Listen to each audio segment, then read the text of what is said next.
अस्सलाम वालेकुम एवरीवन, मेरा नाम है रुकमा और आज हम प्रोग्रामिंग फंडामेंटल का लेक्चर 19 स्टार्ट करने लगे हैं, जिसमें हम लोग अरेज का टॉपिक डिस्कस करेंगे और उसके ऑलमोस्ट सारे कॉन्सेप्ट डिस्कस करने वाले हैं आज हम।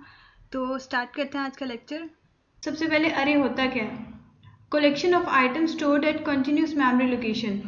एक कंटिन्यूस मेमोरी लोकेशन में एक सेम टाइप का जो डाटा होता है वो स्टोर होता है, उनको अरेज कहते हैं। इनकी ग्राफिकल रिप्रेजेंटेशन ऐसे होती है जैसे फर्स्ट इंडेक्स 0 के इक्वल होता है, लास्ट इंडेक्स मैंने 5 लिखा है क्योंकि यहाँ पे अगर ये 6 मेमोरी स्पेसेस के लिए बना होता है, इस अरे का साइज 6 है, 0 से लेके 5 तक आप देख सकते हैं बॉक्सेस में लिखे हुए नंबर्स। तो इस अरे का साइज तो 6 है, लेकिन इसको जब लिखा जाएगा तो इसकी इंडेक्स जो होगी वो 0 to 5 होगी। जैसे 0 इंडेक्स पे 45 पड़ा हुआ है हमारे पास, 1 पे 54, 2 पे 78, 3 पे 87, 4 पे 23 एंड 5 पे 56। तो इसलिए इसका जो इंडेक्स साइज होता है वो 0 से स्टार्ट होता है और अरे साइज में फिर वो एक नंबर ज़्यादा हो जाता है। अगर 0 to 5 है तो अरे लेंथ जो है हमारे पास 6 हो जाती है। तो इस तरह इसकी ग्राफिकल रिप्रेजेंटेशन है। अच्छा, अब लिमिटेशंस क्या होती हैं? Number of elements to be stored should be known. जितने आपने एलिमेंट्स यूज करने हैं हमें ऑलरेडी पता हो कि हमने इतने ही एलिमेंट्स यूज करने हैं। नंबर 2 पॉइंट क्या है? फिक्स साइज या स्टैटिक स्ट्रक्चर। इसका एक फिक्स साइज और स्टैटिक स्ट्रक्चर होता है। और store in conjunctive memory location, एक कंजेक्टिवली मेमोरी लोकेशन में स्टोर हो रहा होता है डेटा। ऐसे नहीं होता कि अगर मेमोरी लोकेशन कंजेक्टिव नहीं है हमारे पास तो उतना डेटा फिर उतनी मेमोरी नहीं यूज कर पाएगा अगर अलग अलग जगह पे मेमोरी पड़ी होगी। अरे हमेशा एक कंजेक्टिव मेमोरी में पड़ा होता है। इंजर्शन and deletion can be difficult. इंजर्शन and deletion कैसे डिफिकल्ट हो सकती है? क्योंकि अरे में कंजेक्टिवली पड़ा होता है तो सीक्वेंस में या तो हमें पहले अगर ऐड करना है या बीच में ऐड कर, शुरू और लास्ट पे तो आराम से इंजर्शन और डिलीशन हो सकती है, लेकिन फिर बीच में अगर कुछ करना पड़ेगा ऐड और डिलीट तो उसके लिए फिर हमें मुश्किल होगी। तो ये लिमिटेशन है इसकी। और इसकी दो टाइप्स होती हैं अरेज की, सिंगल डायमेंशनल अरे होती है और एक मल्टी डायमेंशनल। सिंगल डायमेंशनल में इस तरह लिखा जाता है इंट अरे और ब्रैकेट में स्क्वायर ब्रैकेट में कोई भी नंबर जितना अरे साइज रखना है। और मल्टी डायमेंशनल में क्या होता है? इंट अरे और अरे का साइज 5, ये पहले रो होती है, 5 जैसे लिखे हुए 5 रोज है और 6 जो लिखा है मैंने यहाँ पे कॉलम है। इसमें इंट अरे 8 जो लिखा हुआ है मैंने फर्स्ट में सिंगल डायमेंशनल में, इसमें एक ही लिस्ट के फॉर्म में एक सीक्वेंस में होता है। मतलब इसमें रो होती है, रो वाइज मतलब एक रो में सारा डाटा लिखा जा रहा होता है। और मल्टी डायमेंशनल में रो और कॉलम मैट्रिक्स की फॉर्म में आ रहा होता है डेटा। तो इसके बाद हम लोग देखते हैं व्हाई वी यूज अरेज। अब ये क्वेश्चन भी अराइज होता है, अरेज यूज करने की क्या जरूरत पड़ी थी? हम लोग वैसे भी तो सारे काम कर सकते हैं, अरेज के अलावा भी सब कुछ हो रहा था। तो बिफोर अरे हम लोग इस तरह का कोड लिख रहे थे। यहाँ ऑरेंज में अगर आप देखें तो A0, A1, A2, A3 सारे वेरिएबल्स को मैं एक दफ़ा लिखना पड़ रहा है। और इंट मेन के नीचे भी जो स्टेटमेंट लिखी हुई है वहाँ पे भी A0, A1, A2, A3 सारे वेरिएबल्स को अलग अलग से लिखना पड़ रहा है और सम करते हुए भी सबको एक दफ़ा लिखना पड़ रहा है। तो इतना ज़्यादा बार बार लिखने से अच्छा नहीं है कि हम लोग एक ऐसी कोई काम करें कि एक ही दफ़ा हमें ये जो है ना लिखना पड़े वेरिएबल। इस तरह बार बार वेरिएबल्स टाइम टेकिंग भी है और ऐसे देख के ध्यान से लिखने पड़े होते हैं, कोई वेरिएबल मिस ना हो जाए।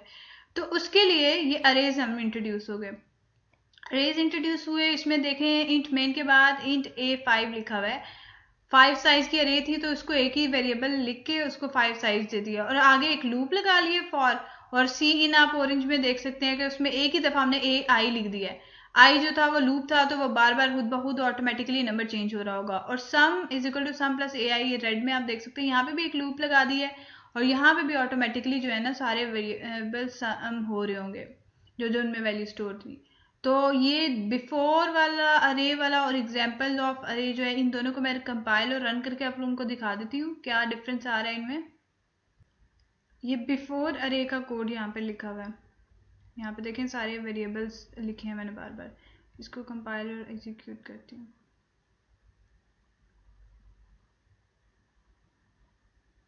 कंपाइल हो चुका है, अब रन करते हैं। इसमें 5 वेरिएबल्स लेने हैं, कुछ भी ले लो। 4, 5 ले लिए मैंने, इसका आंसर आ गया। अब उसको दूसरा वाला जो है वो मैंने यहाँ पर लिखा हुआ है जो आफ्टर अरेज, इसमें अरेज यूज हुए हुए हैं। इसको भी कंपाइल कर लेती हूँ।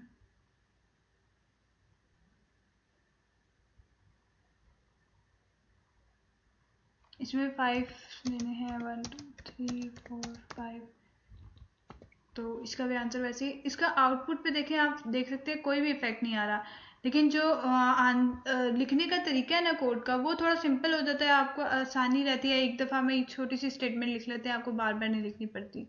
ये डिफरेंस है बस। अब इन दोनों कोड का तो पता चल गया, ये बिफोर अरे का भी आपको पता चल गया, और एग्जाम्पल ऑफ अरे में मतलब ये भी आपको पता चल गया अच्छे से कि अरेज हम क्यों यूज़ कर रहे हैं। तो उसके बाद अरे की टाइप्स को देख लेते हैं। सिंगल डायमेंशनल अरे जो है, उसमें पहला पॉइंट क्या लिखा है मैंने, data arrange in list form. एक लिस्ट के फॉर्म में डाटा अरेंज होता है, जैसे मैंने आपको पहले भी बताया।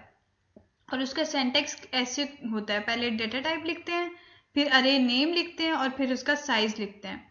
उस अरे का किस टाइप की डेटा टाइप होनी चाहिए वो पहले हमने देखनी है, इंट का है, फ्लोट का है, या वॉइड, कुछ भी जो भी डेटा टाइप हो उसकी वो लिखनी है। फिर उसके बाद उस अरे का नाम और फिर उसका साइज लिखना है एक स्क्वायर ब्रैकेट में। ये इसका सिंटैक्स है। और रिप्रेजेंटेशन कुछ ऐसे हो रही होती है कि जैसे एन नाम का अगर मैंने कोई वेरिएबल लिया हुआ है और 0 उसका इंडेक्स है, इसमें n1 एंड ये इंडेक्स 1 पे है, n2 इंडेक्स 2 पे है, मतलब इसको कॉल करते हुए या प्रोग्राम में यूज़ करते हुए अगर इस जिस भी जगह पे जाना है n2 की वैल्यू को असेस करना है तो हमें n2 लिखना पड़ेगा, n3 की वैल्यू असेस करनी है तो हमें n3 लिखना पड़ेगा, जिस भी इंडेक्स की वैल्यू असेस करनी है वो वाला हमें इंडेक्स नंबर लिखना होगा। इस तरह इसकी रिप्रेजेंटेशन हो जाती है लिस्ट फॉर्म में। सिंगल डायमेंशनल अरे की बात हो रही है अभी। और उसके बाद इसकी इनिशियलाइजेशन कुछ ऐसे हो जाती है, इंट अरे 5 जैसे लिखा है, उसके आगे मैंने 5 वैल्यूज डाल दी हैं, 67 32 34 37 90 5 लिख दिया है। लेकिन जो सेकंड वाला है इसमें इंट अरे 8 साइज लिया हुआ है मैंने, और आगे जो मैंने वैल्यूज लिखी हैं वो 2 लिखी हैं सिर्फ। क्या ये सही स्टेटमेंट होगी या नहीं होगी? बिल्कुल सही स्टेटमेंट होगी, क्योंकि यहाँ पे अगर अरे साइज मैंने दे दिया है 8, तो साइज तो उसका 8 ऑक्यूपाई हो जाएगा, लेकिन वैल्यूज मैंने 2 दी हैं, तो उन दोनों वैल्यूज की जगह वो लिख दी जाएंगी वैल्यूज, और बाकी साइज जो है वो वैसे ही रहेगा। तो इस तरह की स्टेटमेंट भी हमारे यहाँ यूज हो सकती हैं। और थर्ड पॉइंट में मैंने लिखा हुआ है इंट अरे, और ब्रैकेट में कोई भी साइज नहीं लिखा और आगे 3 वैल्यूज दे दी हैं। तो इस तरह की भी स्टेटमेंट्स चल जाती हैं यहाँ पे। इसका जब रन होगा तो कंपाइलर को ऑटोमेटिकली पता चल जाएगा कि 3 वैल्यू असाइन हुई हैं, तो ये 3 इसका साइज 3 है। तो इस तरह जो है ना इनिशियलाइजेशन हम लोग कर सकते हैं। मैंने आपको सारे तरीकों से इनिशियलाइजेशन का बता दिया ताकि आगे जिस तरह का भी कोड हो आपको आराम से समझ आ जाए कि इस तरह की भी इनिशियलाइजेशन हो सकती है। तो सबसे पहले मल्टी डायमेंशनल अरे के बारे में इसका सिंटैक्स लिखा हुआ है। इसको मल्टी डायमेंशनल अरे भी कहते हैं, 2D अरे भी कहते हैं, और 2 डायमेंशनल अरे भी कह सकते हैं इसको। इसके बहुत से नाम हैं, डिफरेंट जगहों पे डिफरेंट यूज़ हो रहे होते हैं, तो इससे आपको पता होना चाहिए सारे इस एक ही चीज़ के नाम हैं।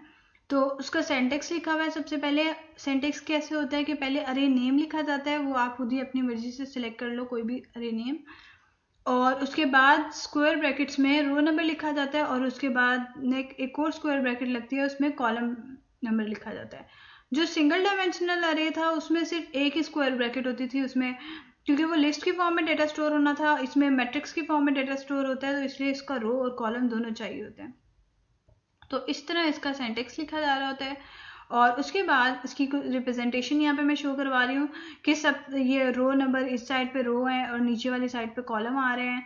तो इस तरह के फॉर्म में डाटा जो है ना इस सीक्वेंस में जो है मेमोरी में वहाँ पे स्टोर हो रहा होता है। तो ये इसकी रिप्रेजेंटेशन है मैट्रिक्स फॉर्म में। उसके बाद ये एक एग्जांपल है कोड की। इसमें क्या हो रहा है कि इसमें पहले ही मैंने डाटा जो है ना वैल्यूज़ जो थी ना रो और कॉलम के लिए वो पहले से ही मैंने साइन कर दी हुई हैं।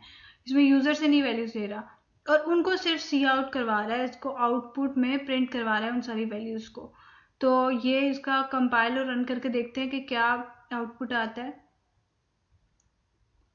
ये कॉपी पेस्ट कर दिया मैंने यहाँ पर। अब इसको कंपाइल करती हूँ और रन करती हूँ। कंपाइलेशन भी हो गई है और अब रन करती हूँ। अब ये देख सकते हैं सारी वैल्यूज़ जो मैंने दी थी उसको ऑलरेडी वो एज इट इज़ उसने प्रिंट कर दी, और इस फॉर्म में मैं चाह रही थी कि इस फॉर्म में ही आउटपुट आए, A01 A01 A10 A11, इस तरह की जो फॉर्म है इसमें ही आउटपुट आए। ये इस तरह क्यों लिखा गया, आप अगर स्टेटमेंट देखें दोबारा से तो आपको आइडिया हो जाएगा। इस जगह पे 2 लूप्स लगते हैं, हमेशा ये याद रखना है कि जब भी 2 डायमेंशनल अरे की बात हो रही हो या मल्टी डायमेंशनल अरे की, उसमें 2 लूप्स लग रहे होते हैं। एक फॉर लूप पहला जो होता है वो रो नंबर के लिए यूज़ हो रहा होता है, सेकंड वाला फॉर लूप जो होता है वो कॉलम नंबर के लिए यूज़ हो रहा होता है। जब और यहाँ पे सी आउट जो हो रहा है, मैंने ए और स्क्वायर ब्रैकेट का जो पहले वाला साइड है वो पहले एज इट इज़ प्रिंट करा रही हूँ, कोटेशन मार्क्स में लिखा है, और उसके बाद दूसरी में स्क्वायर ब्रैकेट्स। और इस स्टेटमेंट को आप देख सकते हैं, इस तरह मैं एज इट इज़ पहले प्रिंट करवा रही थी, उसके बाद जो सी आउट करवा रही थी वैल्यू करवा रही थी यहाँ पर। तो इसलिए इसका आउटपुट कुछ इस तरह लिखा हुआ है। और ये आपने बात याद रखनी है कि पहले सिंगल डायमेंशनल में एक लूप लगती है फॉर, और यहाँ पे 2 फॉर लूप्स लग रही होती हैं। ये बात आपने याद रखनी है। जैसे ये वाला कंपाइल और रन हो गया कोड, आगे देखते हैं आगे क्या है। चलिए आगे वाला, ये वाला तो मैंने आपको बता दिया, अब आगे देखते हैं। आगे एक और एग्जांपल दी हुई है।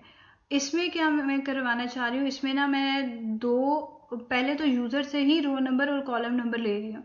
उसके बाद 2 मैट्रिक्स मैंने दे रही हूँ, एक मैट्रिक्स ए है, एक मैट्रिक्स बी है। मैट्रिक्स ए की भी वैल्यू यूज़र से ले रही हूँ, मैट्रिक्स बी की भी वैल्यू यूज़र से ले रही हूँ। पिछले वाले कोड में तो वैल्यूज़ मैंने अपने से दे दी हुई थी, पहले से ही सेट कर दी हुई थी। लेकिन यहाँ पे जो है ना वो वैल्यूज़ यूज़र से ले रही हूँ। यूज़र अपनी मर्जी से कभी भी जितनी मर्जी वैल्यूज़ जैसे मर्जी डालना चाहता है वो डाल ले। अब 2 मैट्रिक्स की वैल्यूज़ पहले ले रही हूँ और फिर उन दोनों का सम करवा रही हूँ और मैट्रिक्स की ही फॉर्म में उनको प्रिंट करवा रही हूँ। और इसमें भी आप लोग देख सकते हैं यहाँ पे 2 लूप्स लगे हुए हैं। ये ऑरेंज में देख सकते हैं लेफ्ट साइड पे, पहली फॉर लूप लगी है रो के लिए, सेकंड फॉर लूप लगी है कॉलम के लिए, और फिर रो और कॉलम प्रिंट हो रहा है यहाँ पे भी। और राइट साइड पे भी आप देख सकते हैं मैट्रिक्स बी की यहाँ वैल्यू है, उसमें भी 2 फॉर लूप्स लगी हैं। और सम करते हुए भी येलो में आप देख सकते हैं तब भी 2 ही फॉर लूप लगी हैं। मतलब कुछ भी आपने ऑपरेशन अप्लाई करना है तो इसमें 2 फॉर लूप्स लगेंगी। और प्रिंट करवाते हुए भी देख लें, सम में ही आप सी आउट ए की ए आई जे है और फिर प्लस बी आई जे, दोनों की वैल्यू सम हो रही है। उसके बाद एक डबल कोट्स लगा के स्पेस छोड़ी हुई है ताकि एक वैल्यू प्रिंट हो जाए, उसके बाद स्पेस छूट जाए, फिर नेक्स्ट वैल्यू प्रिंट हो, ताकि आसानी से डिफ्रेंशिएट भी हो जाए। और लास्ट पे सी आउट एंडल, मतलब एक लूप चलेगा तो उसके बाद एंड हो जाए वो लाइन, और नेक्स्ट लूप जो है ना जब चले उसमें जो वैल्यूज आए वो नेक्स्ट लाइन में प्रिंट हो जाए। ये सारा कोड मैंने कहा आपको एक दफ़ा एक्सप्लेन कर दूं। अब इसको कंपाइल और रन करके दिखाती हूँ कि आउटपुट किस फॉर्म में प्रिंट हो रहा है। उम्मीद है आपको समझ तो आ गई होगी कोड के अच्छे से। अब यहाँ पे मैंने कॉपी पेस्ट तो कर दिया कोड को, अब कंपाइल और रन करती हूँ।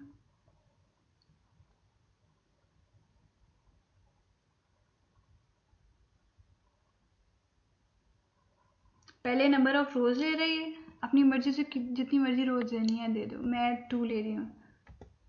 और फिर नंबर ऑफ कॉलम्स लिए हैं उसने, वो भी मैं 2 दे रही हूँ। अब मैट्रिक्स ए में 2 रोज और 2 कॉलम्स हैं, मतलब 4 हमें वैल्यूज एंटर करनी पड़ेंगी। अब अपनी मर्जी से कोई भी वैल्यूज एंटर कर दें, 1 2 3 4, मैंने वैसे ही 1 2 3 4 ही एंटर कर दिया है। अब ये मैट्रिक्स ए की वैल्यूज मैंने दे दी, अब मैट्रिक्स बी की वैल्यूज मैं दूंगी और उसके बाद दोनों का सम हो जाएगा। मैट्रिक्स बी में भी मैं यही वैल्यूज दे रही हूँ, या कुछ और दे देती हूँ, 3 4 5 6, ये दे दी और सम हो गया ऑटोमेटिकली। फिर सम ऑफ ए एंड बी 4 और 6 आया, फिर 8 और 2, 4 कैसे बन गया? पहले अगर आप लोग देखें कि मैट्रिक्स ए का पहला एलिमेंट 1 था, मैट्रिक्स बी का पहला एलिमेंट 3 था, 1 + 3 4 होता है, तो यहाँ पे 4 प्रिंट हो गया। उसके बाद मैट्रिक्स ए का सेकेंड एलिमेंट 2 था और मैट्रिक्स बी का सेकेंड एलिमेंट 4 था, 2 + 4 6, इसके आगे देख सकते हैं आप 6।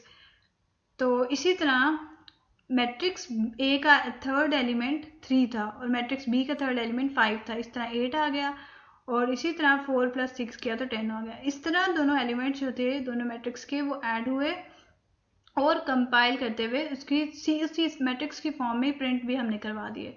तो यही था आज का लेक्चर। अगर आपको, उम्मीद है कि समझ आ चुका होगा। अगर नहीं भी कुछ समझ आया तो आप कमेंट करके पूछ सकते हैं। Thank you so much for your time. अल्लाह हाफिज़।